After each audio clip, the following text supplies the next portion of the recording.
I recently posted a video about the cats climbing my Christmas tree, and it was Ringo, who is the largest cat in the house, repeatedly attempting to climb to the top of the tree. Like, he was having such a great time climbing the Christmas tree. Thankfully, it was not decorated. There were only lights on the tree, but I did have quite a few comments from people who were surprised that the tree was still standing. So let me show you why the tree survived the largest cat in the house climbing it. So here's the tree, still has not been decorated yet.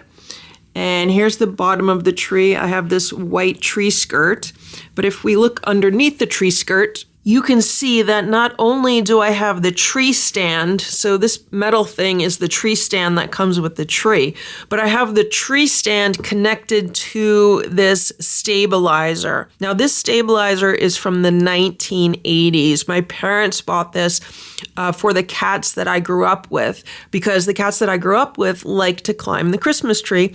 And what this stabilizer does is it keeps the cats from knocking the tree over. So the cats can climb the tree all they want. They're never going to knock it over as long as I use this stabilizer. This is my 9th Christmas that I've had cats in the house, and it's the first Christmas that they've been climbing the tree. It's also the first Christmas that I've had an artificial tree.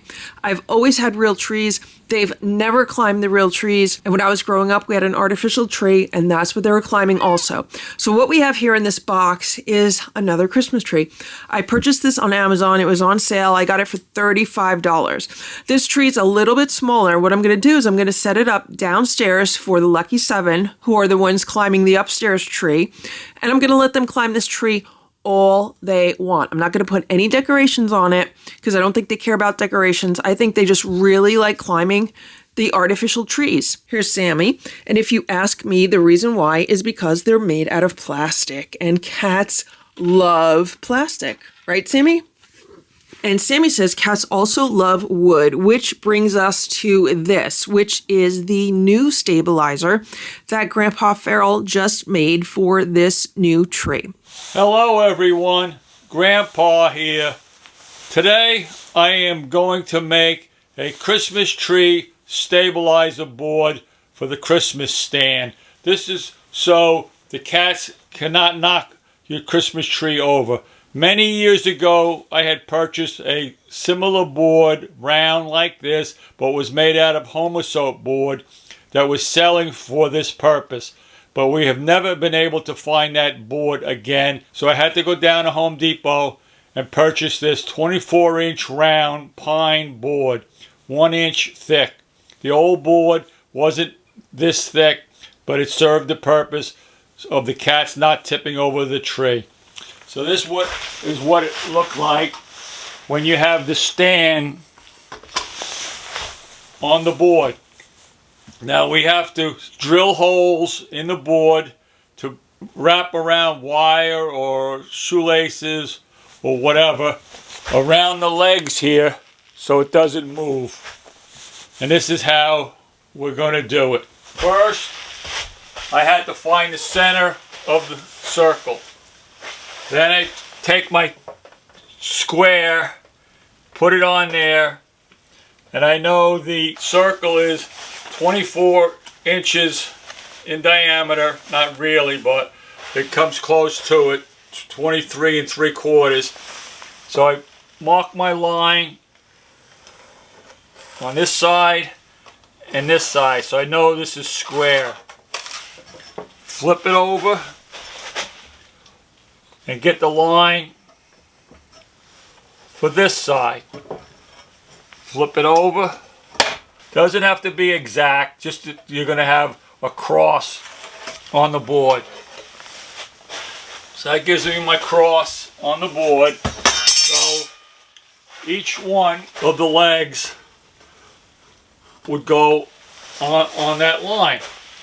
Now, in order to attach the legs, I have to drill a hole here and here. That's 2. Another one here and here. This is 3 inches from the edge to here, and from here to here is 7 inches. I got to do each leg like that. Put 4 holes on each leg so you can put straps in them. So I've already measured my hole here. So this is 2 inches wide for each hole. 2 inches wide, 2 inches wide, 2 inches wide, and the other 2 legs the same thing. I have my drill with a 1/4 inch bit, and now I'm going to drill my holes.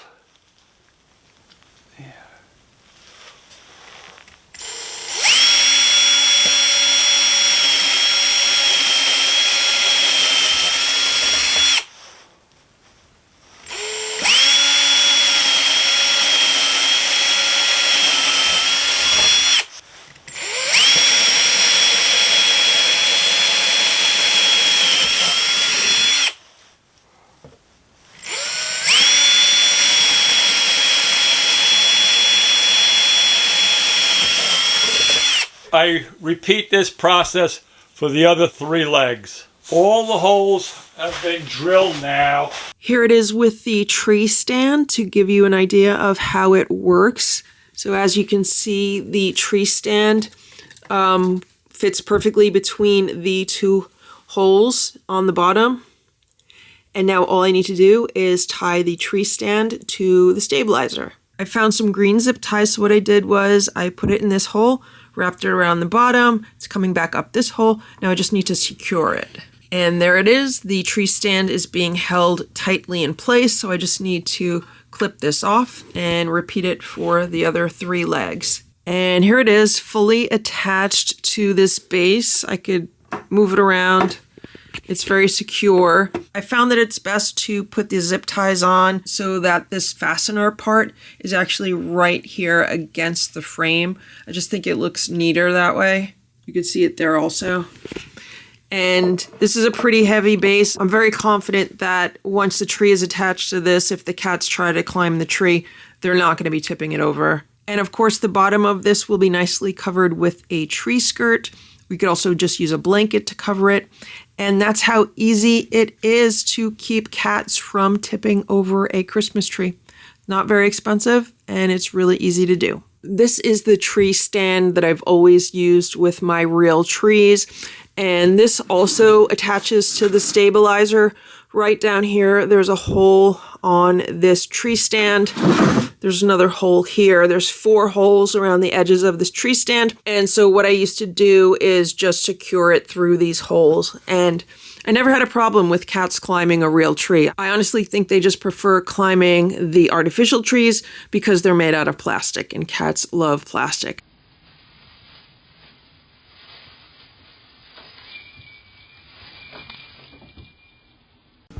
Thank you for watching this Lucky Ferals video. If you enjoyed it, please give it a thumbs up. Please subscribe if you'd like me to post more videos, and please make sure to check out these other videos that were selected especially for you.